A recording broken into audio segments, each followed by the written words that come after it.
વઢવાણ ખાતે આવેલા અમરબોધિ બુદ્ધ વિહારમાં ભંતે પથિક શ્રેષ્ઠી દ્વારા ધમ્મચક્ર પ્રવર્તન દિવસ નિમિત્તે અષાઢી પૂર્ણિમાના દિવસે અમરબોધિ બૌદ્ધ વિહારમાં ભવ્ય ધમ્મદેશનાનું ધમ્મ કાર્યક્રમનું આયોજન કરવામાં આવેલ હતું, જેમાં અનેક બૌદ્ધ ઉપાસક અને ઉપાસિકાઓએ ભાગ લીધો હતો.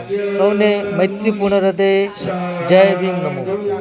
મુનિ મુનિ મહામુનિ શાક્ય મુનિ दोषी पूर्ण बलों की बुद्धों की शरण जाता हूँ, जो संसार के भय का नाशक है, ऐसे उनके द्वारा साक्षात्कार किए गए धम्म की तथा बोधिसत्व संघ की भक्ति से शरण जाता हूँ।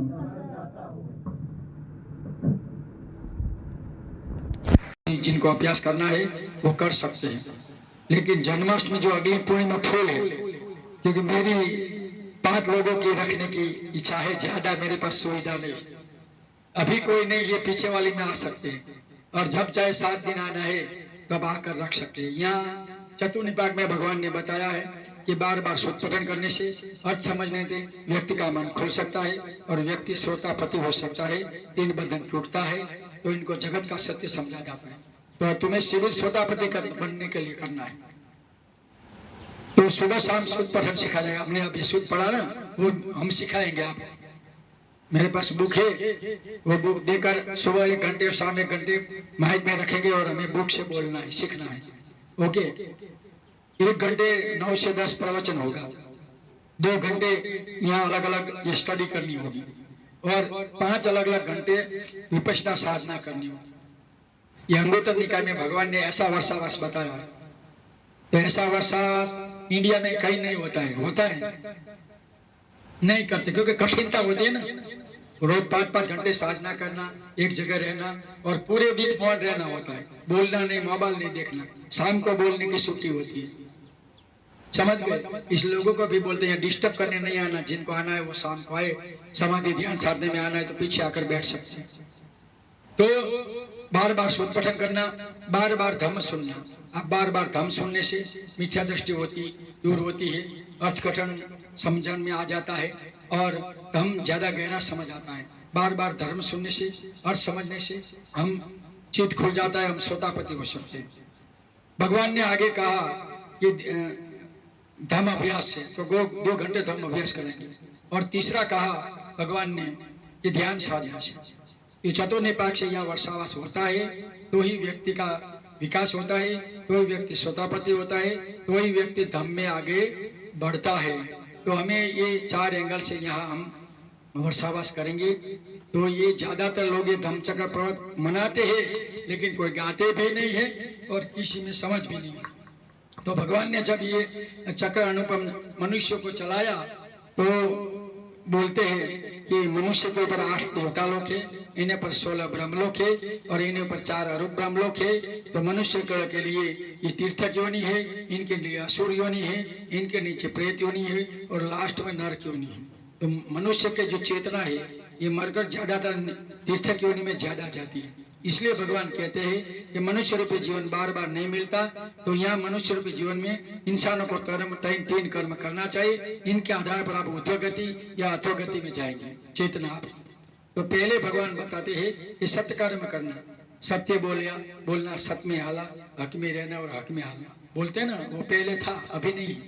दूसरा भगवान बोलते हैं दान, कि 5 एंगल से बौद्ध लोग दान करते हैं। पूर्णिमा अमावस्या हमारे लिए पवित्र दिवस है, इनके दिल घर के सामने कोई आते हैं तो ज्यादा नहीं, थोड़े में से थोड़ा देना बौद्धों का कर्तव्य है। 2 दिन खास ख्याल रखना।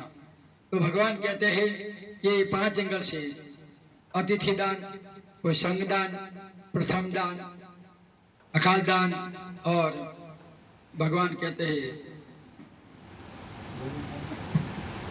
प्रिय दान।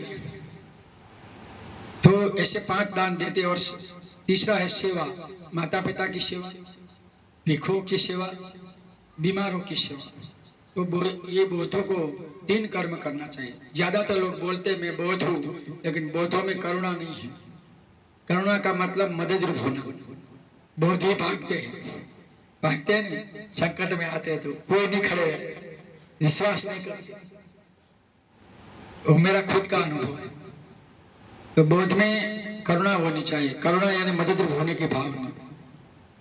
क्योंकि तुम बौद्ध बनते हो तो पहला, बौद्धों में 2 वस्तु नहीं होनी चाहिए। भगवान कहते हैं वो 2 वस्तु से बौद्ध लोग गरीब होते हैं। पहला, ये व्यसन नहीं होना चाहिए। मावा, गुटखा, बीड़ी, तंबाकू, वो बौद्ध नहीं होते। दूसरा, बचत होना चाहिए। जहाँ बचत नहीं होती है वहाँ गरीबी आती है। बच्चों के नाम से बचत करो, बैंक में करो, पोस्ट में करो, बीमा में करो। समझ गए? जहाँ बचत होती है वहाँ काम आते हैं। तो बौद्धों में बचत होनी चाहिए। बचत होने से हम किसी से मांगना नहीं पड़ता। समझ गए? इसलिए भगवान बोलते हैं खड्डा नहीं खोदना, खोदेगे तो पड़ेगा। इसलिए कभी कर्जा मत करो। बौद्ध कभी ब्याज भरता नहीं और ब्याज लेता नहीं। ब्याज लेना कहाँ है? जो गवर्नमेंट से नीचे लेता है वो ब्याज नहीं कहा जाता। समझ गए? गवर्नमेंट 17% लेती है, तुम इससे नीचे लो तो वो ब्याज नहीं कहा जाता। तुम 5%, 10% वो लेते हैं चक्रवृद्धि, वो ब्याज कहा जाता है। लेकिन कुछ लोगों को पता नहीं कि ब्याज किसे कहे और ये कहाँ कहे, क्योंकि पकड़ लेते हैं ना, हमारे पूरा सब की बात पकड़ लेते हैं लोग। तो इसलिए हमने समझा तो हम बौद्ध है। तो आज के दिन वाराणसी में भगवान ने धम्म चक्र प्रवर्तन किया। तो ये पहले भूमठ देवता थे, इसने सुना तो इसने दूसरे देवता ने, तीसरे देवता ने, ब्रह्म पुरोहित ने ऐसे सब बोला ना। तो 12 ब्रह्मलोक और 8 देवलोक, 20 लोकों में इन अदृश्य लोगों को भी धम्म की जरूरत है। इसलिए बुद्ध में लिखा सत्था देव मनुष्यान बुद्धो भगवती। मनुष्य और देवता दोनों को धम्म की जरूरत थी।